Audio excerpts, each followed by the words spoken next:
नमस्कार दर्शक बंधु मोर चैनल रेसिपी विथ टिकिन को आपण मानक स्वागत। जदि आपण माने मो चैनल रे नुआ अछंती जल्दी सब्सक्राइब करि नंतु पाखरे थिबा बेल आइकन को क्लिक करि दियंतु जहा द्वारा मो अपलोड करथिबा नुआ वीडियो आपण पाखरे शीघ्र पहुंच परिबो। एबे आसंतु देखिबा हमर लहुणी को देखंतु कंसारे मो एठी लहुणी काढी नैथिली याको गोटे दिन फ्रिज रे रखि दैथिली।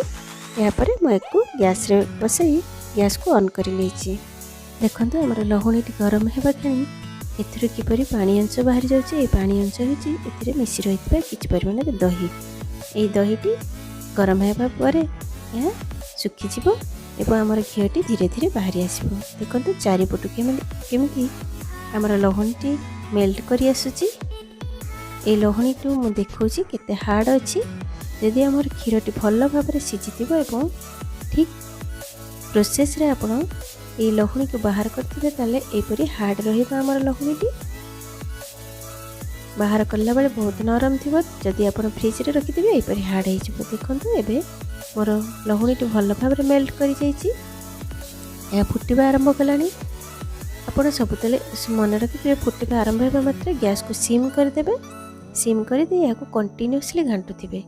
न घांटिबा द्वारा ए जो एतरे धळा धळा अंश देखा जाउछि घी सांगे एथिरे किछि परिमाण कोरु अंश थाए जोटा कि पर घी काढला पर आमे याको खाई थाउ। ए धळा अंश देखछन्ती एटा हेछि कोरु। एटा जदि टिके भी लागि जिवो ताले हमर घीटी पोडा बासना हबो।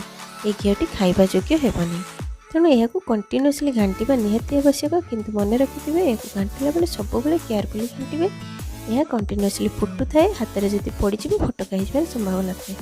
देखंतु याको 15 ରୁ 20 मिनिट मु याको सिम रे घांटी घांटी यह संपूर्ण भाव में एतर पानी सुखी गलानी। जो कोरु रे धळा अंश मध्य गोल्डन ब्राउन हे आसलानी। एबे आमे जानिबा जे घियोटी हमर हबा परे आ अल्प समय याको घांटी देला हमर घियोटी हे जिवो। देखंतु हमर हे गलानी। एबे याको आमे बंद कर देबा। बंद करते याको गोटे घंटा पर्यंत ठंडा करबा रखि देबा। देखो गैस बंद कर दिए मुझे ठंडा करने रखी नौची। एबे गोटे घंटा हो गलानी। यह भल भाव ठंडा हो गलानी। एबे याको छाणी एथुरु घी को अलग करनेबा।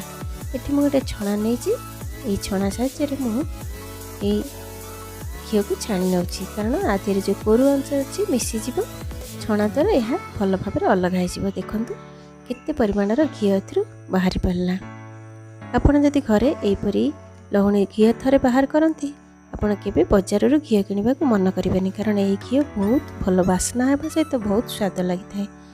बाहर कला देखो आम कोरुटे अलग हो जाए। कोरु को आम फिंगानी या भात गोल खाईपर कि चूड़ा भजार मिसई आम ये कोरु को खाईपर। यह बहुत स्वाद लगी था।